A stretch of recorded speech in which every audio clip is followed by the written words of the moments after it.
Continuamos con las clases sobre metabolismo de los carbohidratos. La vía glucolítica es aquello que convierte a la glucosa a través de una serie de reacciones de índole secuencial, la convierte en piruvato. Tiene básicamente dos fases. En la primera fase se fosforilan las hexosas, para cuyo propósito se utilizan dos moléculas de ATP, y en la segunda fase de esta vía metabólica se forman 4 moléculas de ATP.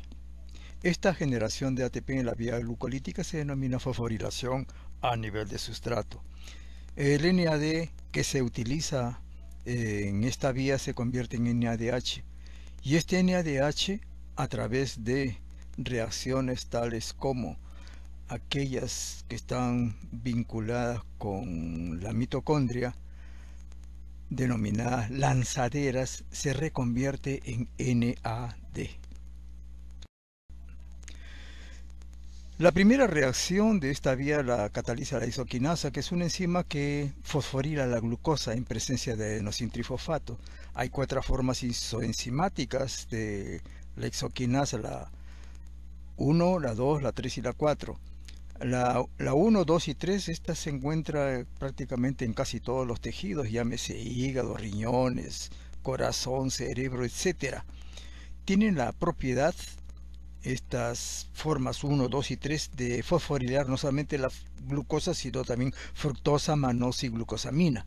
Mientras que la exoquinasa 4 o glucoquinasa se encuentra casi exclusivamente en el hígado y solamente fosforila glucosa. También se encuentra una pequeña acción de esta enzima en el páncreas.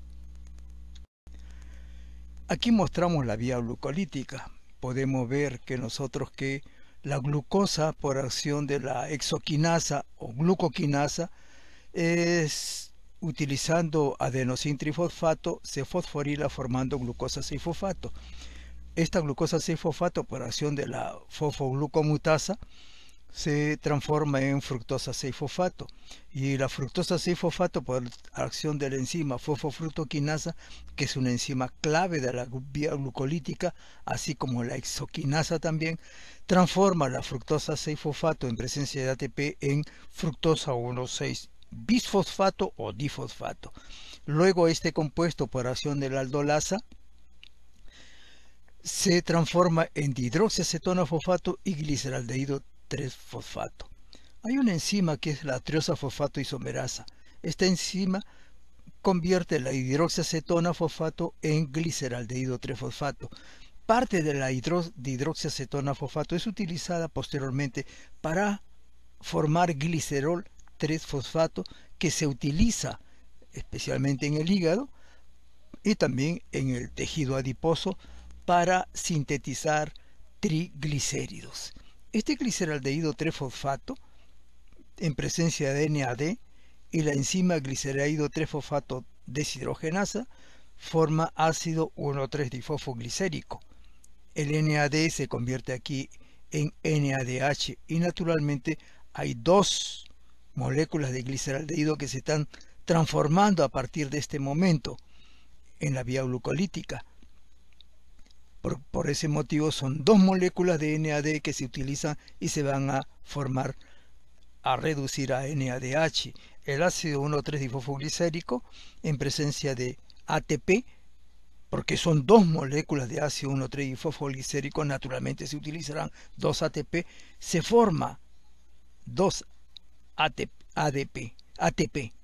Se han utilizado 2 ADP, por cuyo motivo se forman 2 ATP. Aquí la enzima que cataliza la reacción es la fosfogliceroquinasa.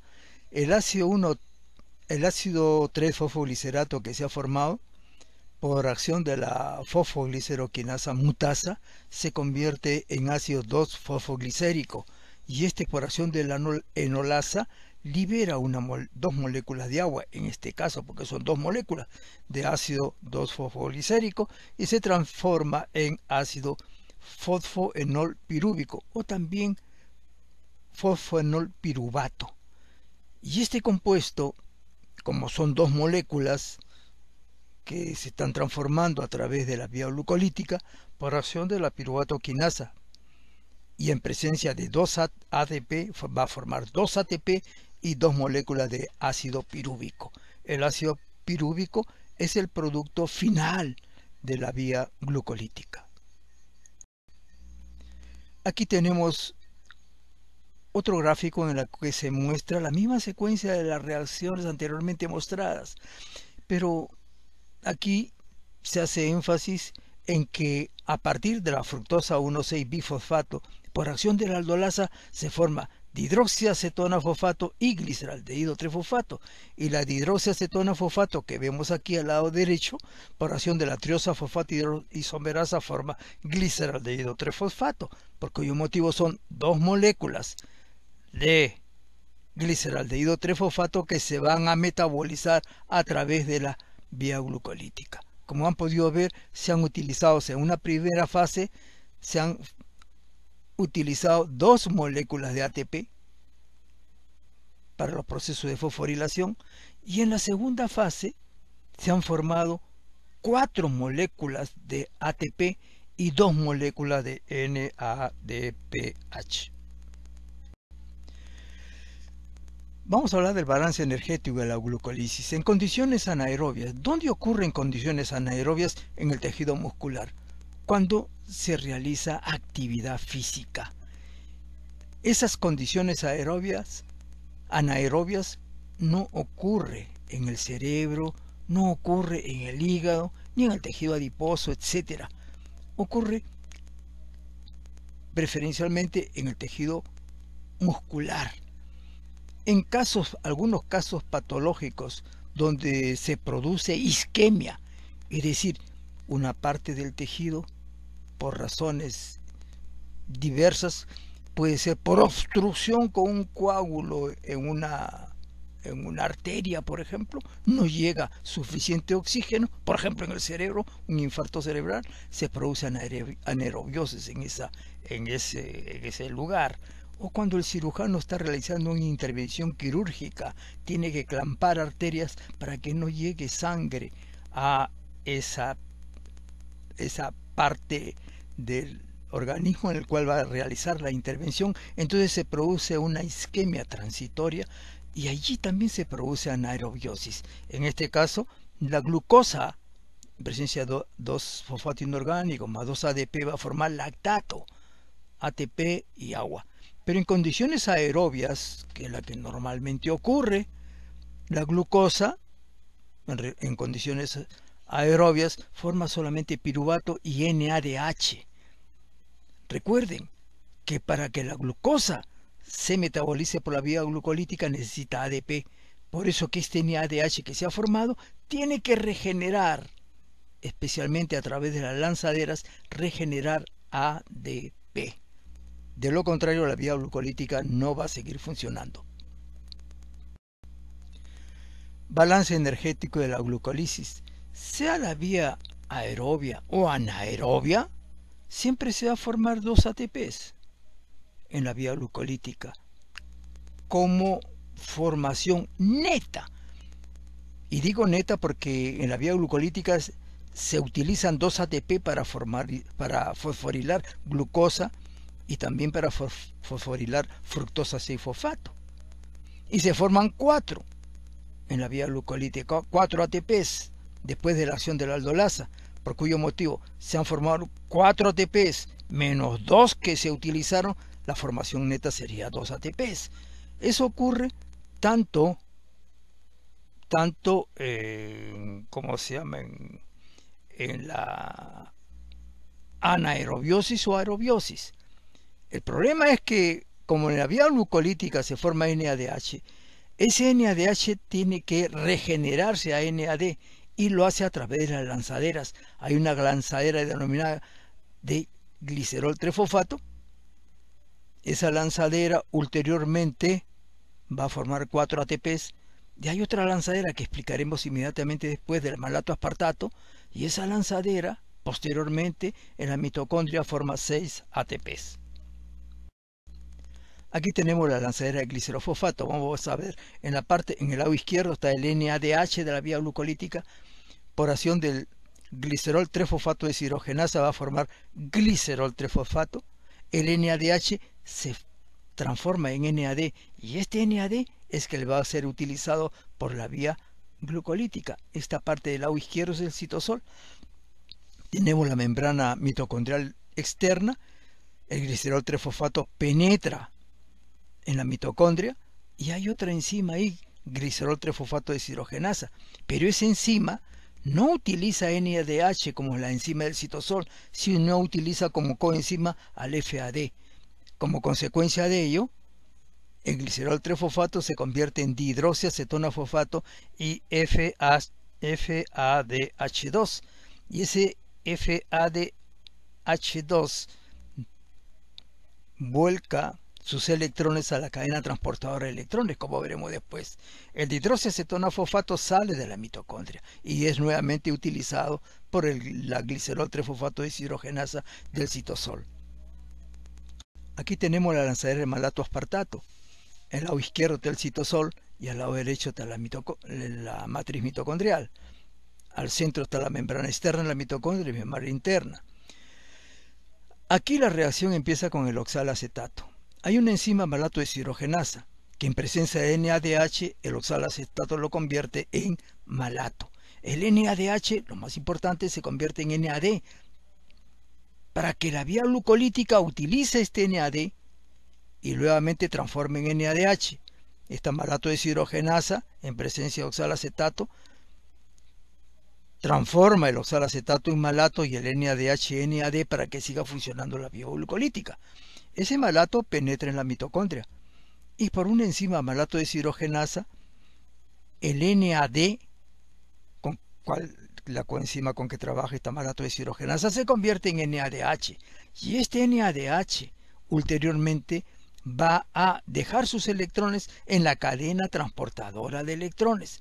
El oxalacetato que se ha formado, que se representa aquí como AOA, por acción de una transaminasa en presencia de glutamato, el oxalacetato se transforma en aspartato y el glutamato en alfa-acetoglutarato.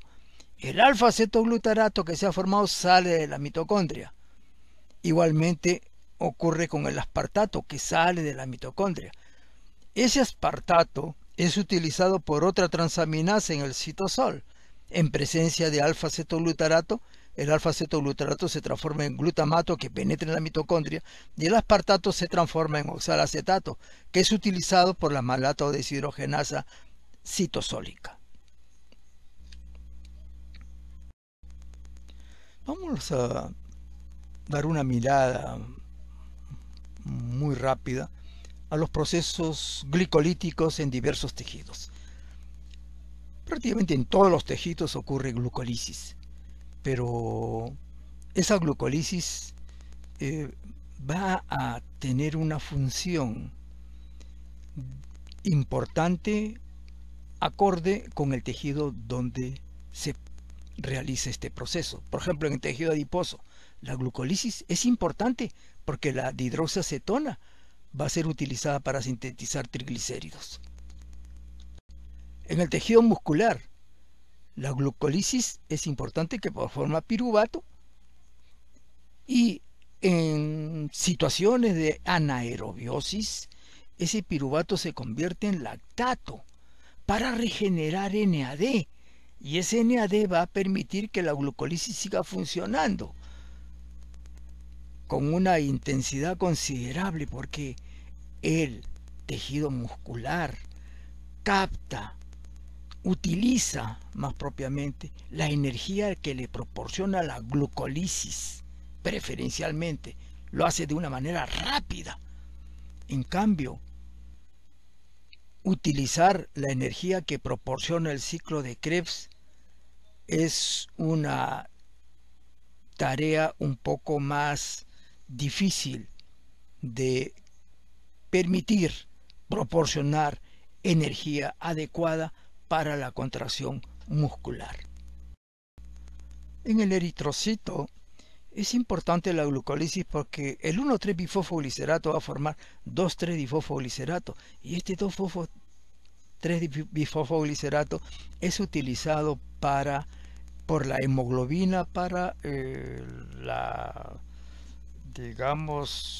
la transferencia, la cesión o el intercambio gaseoso, anhídrido carbónico y oxígeno. Y en el eritrocito, el piruvato es transformado en lactato para regenerar NAD y pueda funcionar la glucólisis. Recuerden que en el eritrocito no existe mitocondria, por cuyo motivo la única fuente, prácticamente la fuente más importante que tiene el eritrocito para que siga funcionando la vía glucolítica es el NAD que le proporciona la enzima lactato deshidrogenasa, que transforma el piruvato en lactato. El hígado es un hígado muy importante en la glucólisis, cumple funciones también de importancia elevada. La glucólisis, por ejemplo, proporciona dihidroxiacetona-fosfato para la síntesis de triglicéridos. La glucólisis, por ejemplo, va a utilizar no específicamente la glucólisis, sino va a haber una reacción en la que va a participar el lactato proveniente del tejido muscular y en menor grado de los hematíes. Ese lactato, por acción de la lactato deshidrogenasa, se va a convertir en piruvato. Y aquí en este caso, específicamente en el hígado, no hay tanta formación de NADH como ocurre en el músculo. Aquí en el hígado prevalece el NAD, por eso que en el hígado no hay anaerobiosis. Y este NAD, por acción de la lactato deshidrogenasa que aparece aquí, se transforma en NADH. Y ese NADH, por las lanzaderas, regenera en NAD para que siga funcionando la glucólisis. Glucólisis en el cerebro. El cerebro solamente se encarga de pensar. Ahí la glucólisis se transforma en piruvato, el piruvato penetra en la mitocondria y allí a través del ciclo de Krebs obtiene energía. Regulación de la glucólisis. La regulación de la glucólisis se realiza básicamente utilizando dos procesos. Uno, las enzimas claves que se muestran aquí en el gráfico y el transporte de la glucosa. En el tejido muscular, el transporte de la glucosa, por ejemplo, es muy importante, ya que la insulina moviliza GLUT4 para captar glucosa del torrente circulatorio. En el caso del hígado, lo que hace la insulina es inducir la síntesis de exoquinasa, no de la exoquinasa 4, o sea, la glucoquinasa. Y esta enzima, glucoquinasa, es enzima reguladora de la vía glucolítica. Es el que da inicio a la reacción, específicamente en el hígado, la glucoquinasa. Y esa glucoquinasa va a transformar la glucosa en glucosa 6-fosfato y da inicio a la vía glucolítica. Otra enzima reguladora es la fosfofructoquinasa, que es una enzima alostérica, igual que la exoquinasa. Y finalmente la piruvatoquinasa. La piruvatoquinasa también es otra enzima alostérica que tiene efectores positivos o negativos. La regulación de la glucólisis opera a través del transporte de la glucosa y las enzimas claves. Hemos hablado de las exoquinasas. La glucosa 6-fosfato inhibe de manera alostérica a la exoquinasa 1, 2 y 3, pero no inhibe a la glucoquinasa. Recuerden, la glucoquinasa es una enzima inducida por la insulina. Y este proceso es importante en la gluconeogénesis. Cuando se usa muy poca glucosa 6-fosfato, aumenta su concentración intracelular y también naturalmente la captación de glucosa. Las exoquinasas 1, 2 y 3 se encuentran en diversos tejidos extrahepáticos, mientras la glucoquinasa se encuentra solamente en el hígado y es inducida por la insulina. La fosfofructoquinasa 1 es la enzima clave de la vía glucolítica, es la más importante. Cataliza una reacción muy alejada del equilibrio, es decir, una reacción irreversible.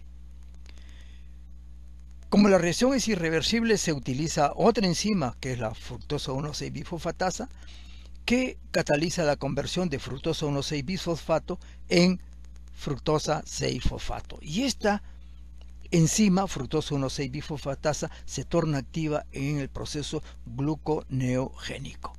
Esta fosfofructoquinasa tiene moduladores negativos o efectores negativos, porque es una enzima alostérica. Y esos moduladores negativos son ATP, AMP cíclico y el citrato. Acuérdense sobre todo del citrato. Lo van a ver ustedes también en el capítulo de metabolismo de lípidos. Mientras que la fructosa 6-fosfato, que es su sustrato, el sustrato de esta enzima, la fructosa 1,6-bisfosfato, que es el producto de esta enzima, y la fructosa 2,6-bisfosfato, que solamente se forma, esta fructosa 2,6-bisfosfato solamente se forma en la fase postprandial, tienen la propiedad de activar la enzima, es decir, son moduladores positivos de la enzima. La fructosa 1,6-bisfosfatasa, que funciona en el proceso gluconeogénico, es decir, durante la fase de ayuno, es inhibida esta enzima por el AMP y la fructosa 2,6-bisfosfato. Aquí tenemos una síntesis, del lado izquierdo tenemos la fructosa 6-fosfato, que por acción de la fosfofructoquinasa 1 forma fructosa 1,6-bisfosfato. Esta enzima tiene moduladores positivos, fructosa 6-fosfato, fructosa 1,6-bisfosfato y fructosa 2,6-bisfosfato. Y tiene moduladores negativos como citrato, ATP. La enzima que cataliza la reacción inversa de la fructosa 1,6-bisfosfatasa, que tiene moduladores negativos, es la AMP y es la fructosa 2,6-bisfosfato. Aquí tenemos la fosfofructoquinasa 2. Esta fosfofructoquinasa 2 solamente funciona en la fase postprandial. Esta enzima cataliza dos reacciones: la transformación de fructosa 6-fosfato en fructosa 2,6-bisfosfato y también la transformación de fructosa 2,6-bisfosfato en fructosa 6-fosfato. Esta fosfofructoquinasa 2, ya vimos anteriormente, sintetiza fructosa 2,6-bisfosfato a partir de fructosa 6-fosfato y ATP. Y la otra actividad que tiene la enzima es fructosa 2,6-bisfosfatasa, que transforma fructosa 2,6-bisfosfato en fructosa 6-fosfato. Ambas actividades lo tiene esa misma enzima. La piruvatoquinasa es la última enzima de la vía glucolítica. Por ese motivo no es la más importante en el proceso de regulación de esta vía. Como es una enzima alostérica, la conformación activa, o sea, la forma RR de la enzima, se encuentra estabilizada por fosfenolpiruvato y fructosa 1,6-bisfosfato, mientras que la conformación menos activa, o sea, la forma TT, es estabilizada por alanina, piruvato y ATP. La ingesta de una dieta alta en carbohidratos aumentan los niveles de piruvatoquinasa naturalmente, y la vía glucolítica se torna mucho más activa también. En cambio, el ayuno disminuye los niveles de esta enzima.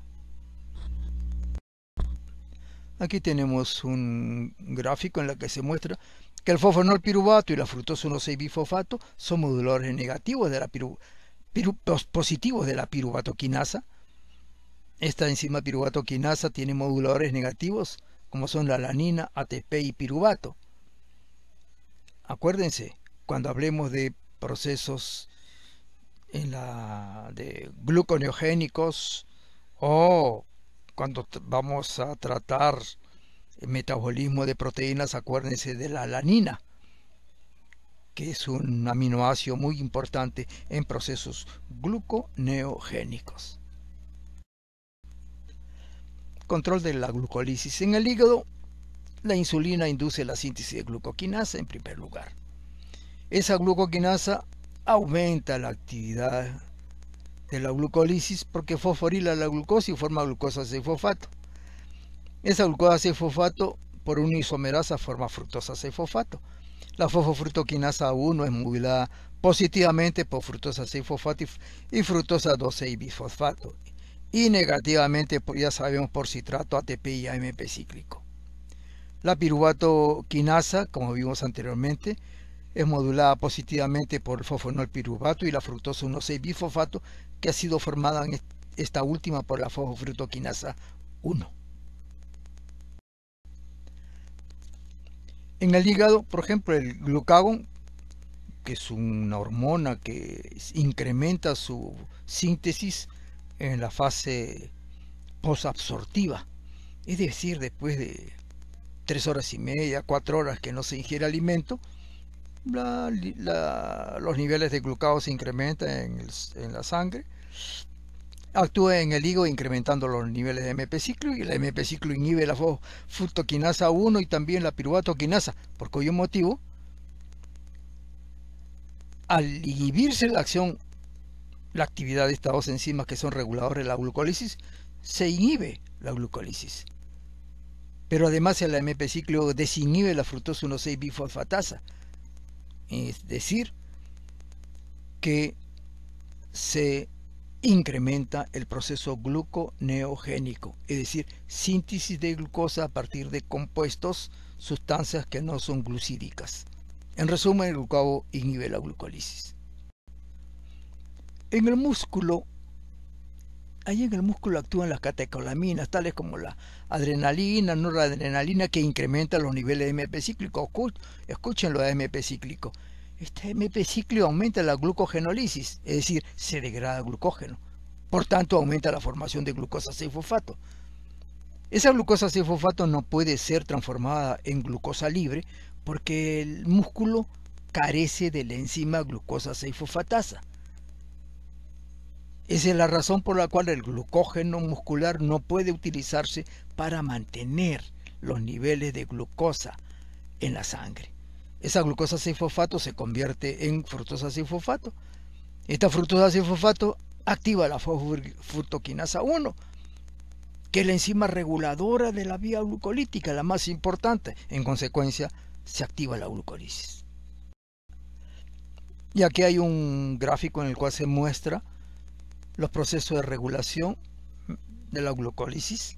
Las flechas rojas indican inhibición y las flechas amarillas activación de esas enzimas.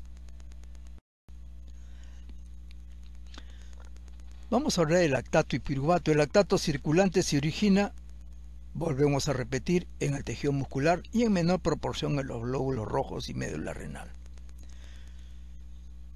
En el músculo la velocidad de la glucólisis es alta, para cuyo propósito se requiere NAD. Como la glucólisis en la actividad física es elevada, entonces se forma bastante NADH. Y la glucólisis forma como producto final el piruvato. Pero resulta que el piruvato debe penetrar en la mitocondria para ser utilizado por un proceso oxidativo en el ciclo de Krebs. Lo que sucede es que esta formación de piruvato, digamos, supera la velocidad de oxidación en el ciclo de Krebs. Recuerden que el ciclo de Krebs está, digamos, muy ligado a la cadena transportadora de electrones, porque cuando los metabolitos como el piruvato se oxida por el ciclo de Krebs, se forman en la mitocondria NADH, y ese NADH y FADH2 conduce los electrones a la cadena transportadora de electrones o cadena respiratoria.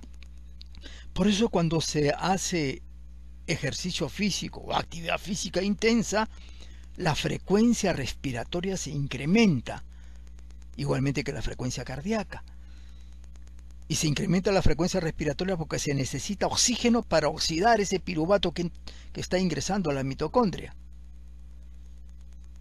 Entonces, la oxidación del piruvato requiere de oxígeno, porque al oxidarse el piruvato, vuelvo a repetir, por el ciclo de Krebs, se va a formar compuestos tales como NADH y FADH2, cuyos electrones van a ser transportados por la cadena transportadora electrones o cadena respiratoria hacia el oxígeno. El oxígeno recepciona esos electrones y con los protones forma agua. Pero cuando nosotros hacemos ejercicio un poco intenso, la cantidad de oxígeno que llega a la mitocondria no puede, digamos, recepcionar todos los electrones que se están generando en el ciclo de Krebs, por cuyo motivo la velocidad con que ocurre la transformación del ciclo de Krebs en cierto modo va a disminuir, no va a funcionar a la misma intensidad con que se requiere energía. Entonces hay una reducción del oxígeno que está bastante limitada. Otro elemento que utiliza el oxígeno son las lanzaderas. Esas lanzaderas, al no haber suficiente oxígeno para brindar energía al músculo que está realizando actividad física, entonces lo que ocurre es que el piruvato, al no poder ingresar, la enzima lactato deshidrogenasa convierte el piruvato en lactato en el músculo para regenerar NAD, y la vía glucolítica puede seguir funcionando. Y la vía glucolítica proporciona al músculo cantidades muy elevadas de energía para que pueda realizarse la contracción muscular. Ese lactato no es utilizado por el tejido muscular, pasa a la sangre, a la circulación general, y ese lactato llega al hígado. En el hígado, que no hay anaerobiosis en el hígado, porque este proceso que hemos descrito es un proceso típicamente anaeróbico. En cambio, en el hígado no hay anaerobiosis, el lactato es convertido en piruvato. En el hígado, el lactato circulante penetra en el hepatocito, como vimos anteriormente. Ese lactato en presencia de NAD, porque en el hígado no hay anaerobiosis, hay suficiente NAD por lactato deshidrogenasa convertirlo en piruvato. El piruvato penetra en la mitocondria y es oxidado a través del ciclo de Krebs. El hígado no necesita tanto oxígeno como el tejido muscular, como hemos visto anteriormente en el tejido muscular. Cuando uno realiza actividad física, incrementa la frecuencia respiratoria porque se necesita oxígeno para oxidar más glucosa. Pero en la vía transportadora de electrones, en la cadena transportadora, tiene su límite. Entonces ya no puede funcionar a una mayor velocidad. Es imposible. Entonces, en cambio, en el hígado no. En el hígado no hay anaerobiosis, por cuyo motivo el piruvato formado penetra la mitocondria y es completamente oxidado en el ciclo de Krebs. Y aquí tenemos una síntesis. En el tejido muscular la glucosa se transforma en piruvato, el piruvato en lactato, pasa a la sangre, llega al hígado. En el hígado el lactato deshidrogenasa forma piruvato. El piruvato por transaminación puede formar alanina, o por la piruvato deshidrogenasa forma acetil-CoA, o por la piruvato carboxilasa forma oxalacetato. Estas reacciones ocurren en la mitocondria y va a permitir que el piruvato pueda ser oxidado a través del ciclo de Krebs. Aquí tenemos lo que ocurre en 24 horas. En azul los niveles de insulina, en rojo los niveles de glucosa. Alrededor de las 7, 8 de la mañana ingerimos alimento, se incrementan los niveles de glucosa por cuyo motivo se libera insulina, ¿estamos bien? Para permitir que esa glucosa que está llegando a la sangre sea captada por los tejidos de varias maneras. La insulina a nivel muscular, digamos, moviliza GLUT4 y GLUT4 transporta glucosa hacia el interior de las células musculares. y de esa manera los niveles de glucosa comienzan a disminuir en el sangre. Pero en el hígado la insulina no afecta a GLUT2, sino lo que hace la insulina en el hígado es induce la síntesis de glucoquinasa. Y la glucoquinasa tiene una gran actividad, una actividad muy elevada, motivo por el cual la glucosa que ingresa al hígado rápidamente es transformada en glucosa 6-fosfato, y eso permite que más glucosa entre al hígado y se activa la vía glucolítica. Los niveles de glucosa naturalmente disminuyen ulteriormente, hay un rebote, y a la hora del almuerzo nuevamente suben los niveles de glucosa, también incrementa los niveles de insulina y ocurre lo mismo que en el desayuno. Finalmente, a la hora de la comida se ingieren alimentos, aumenta los niveles de glucosa en el plasma, también los de insulina, y posteriormente, después de las 9, las 10, a las 11 de la noche, ya los niveles de glucosa van disminuyendo en la sangre y también disminuyen los niveles de insulina. Y después 3 horas a 4 horas después de que ha ocurrido la fase postprandial, porque la fase postprandial comprende desde el momento en que se ingiere alimento hasta 3 horas y media o 4 horas después de ellos. Luego empieza la fase posabsortiva, y la posabsortiva es la fase que inicia el ayuno hasta las 12 horas, y posteriormente de ello vamos a hablar en los procesos de descorrelaciones metabólicas. Aquí diremos que la glucosa va a mantenerse en niveles, como aparece aquí en el lado derecho, más o menos de 90 a 100 miligramos por decilitro, que son los niveles normales de glucosa, hasta que llega nuevamente el desayuno. Vamos a hablar de los ácidos urónicos. La glucosa es transformada en glucosa 1-fosfato, la glucosa 6-fosfato en glucosa 1-fosfato, luego en UDP glucosa, y por una deshidrogenasa en UDP glucoronato. Ese UDP glucoronato, ojo, sirve para sintetizar con sulfatos, ácido hialurónico y heparina, y también se encarga del proceso de desintoxicación, formando los glucurónidos con aquellas sustancias que hemos ingerido en la dieta, como pueden ser medicamentos que tienen que ser eliminados. El proceso de glucuronidación implica transformar esas sustancias que son casi muy poco solubles, transformarlos en sustancias más solubles para que puedan ser eliminadas por la orina. Luego los aditivos que se echan a los alimentos, por ejemplo, también son transformados en compuestos más solubles para que puedan ser eliminados por la orina. Aquí tenemos la vía de la pentosa, la glucosa por la isoquinasa transformada en glucosa 6-fosfato, luego por la glucosa 6-fosfato deshidrogenasa que trabaja con NADP, forma NADPH. Esta vía es la principal formadora de NADPH. Esta 6-fosfogluconato delta lactona, por acción enzimata, forma 6-fosfogluconato, y luego por una 6-fosfogluconato deshidrogenasa que utiliza NADP como coenzima, forma NADPH.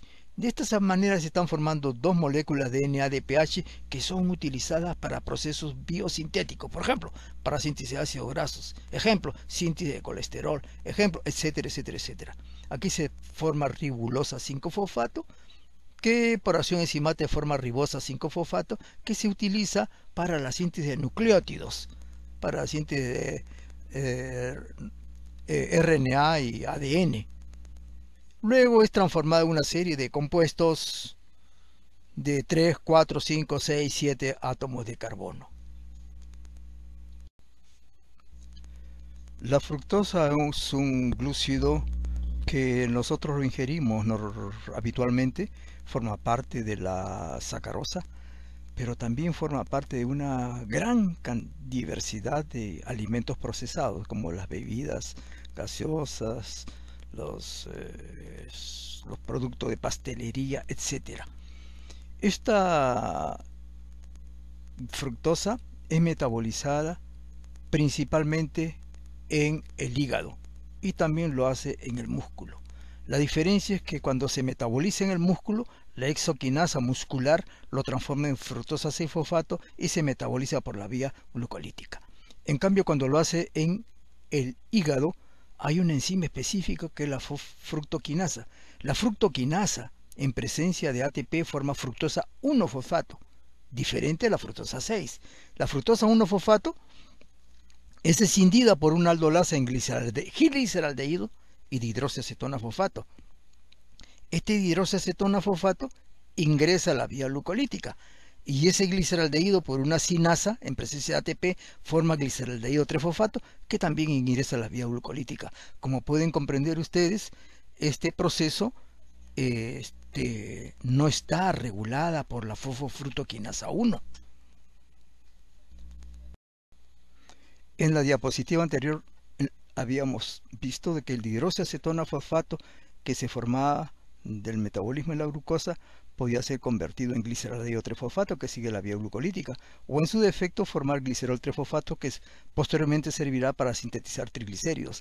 De esta manera, la fosfofructoquinasa 1, que es la enzima reguladora de la vía glucolítica, no va a afectar el metabolismo de la fructosa. Ojo con este conocimiento.